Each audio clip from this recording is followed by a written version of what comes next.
The animals of Zoo Tycoon are so adorable and behave in such authentic ways that this game might actually foster an appreciation for the diversity of creatures with whom we share this planet.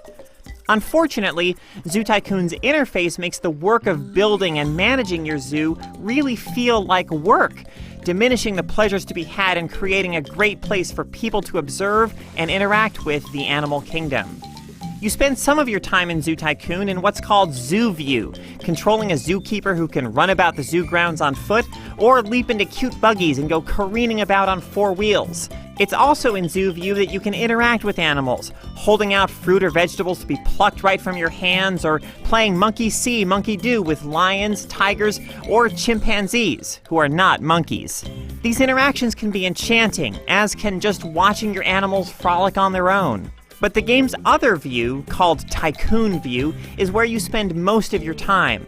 In this overhead view, you can place new exhibits and edit existing ones, as well as adopt new animals, build concession stands and other facilities, and beautify your zoo with all sorts of decorations. Placing new exhibits is a breeze, and you never need to put too much thought into designing the layout of your zoo if you don't want to. Pathways automatically spring up to connect any new exhibits to the existing zoo. There are benefits to spreading things out in a sensible way, though. Guests may not be thrilled if all of the food options are on the far end of the zoo, for instance.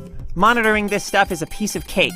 At any time, you can ping a variety of needs and wants and see how they're being met across the zoo so that you can easily spot problem areas.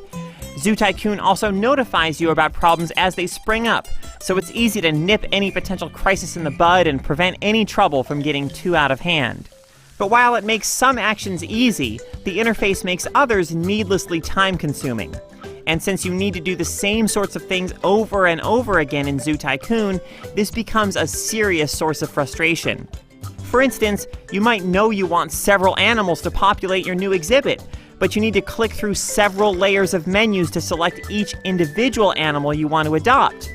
As you go through these motions again and again, you rapidly start wishing that the game had a smarter, more streamlined interface. The three modes of play let you approach Zoo Tycoon as either a leisurely experience or as a somewhat challenging, goal-oriented one. Freeform Mode gives you unlimited money and lets you build the zoo of your dreams, though you can't just go hog wild and build all the biggest exhibits with all the most exotic animals immediately. As you expand your zoo's fame level rises, slowly giving you access to new exhibit types, species, and facilities. Challenge Mode starts you off with limited funds and requires you to manage your zoo smartly if you're going to stay afloat, hiring staff, attracting crowds with advertising campaigns, and so on. Though these concerns are introduced at a manageable pace, and the in-game notifications offer plenty of guidance, making this an accessible management simulation that never overwhelms. Campaign Mode is similar to Challenge Mode, but presents you with scenarios that have specific goals you must complete within a time limit. There's a lot to like about Zoo Tycoon. Wandering the grounds of your zoo and interacting with animals can be a delight, and the game presents its concepts in a way that's accessible to players new to management sims, while still making building a successful, flourishing zoo a rewarding achievement. It's just a shame that the game forces you to spend so much time bogged down in its clumsy interface when you'd rather just be watching your animals play.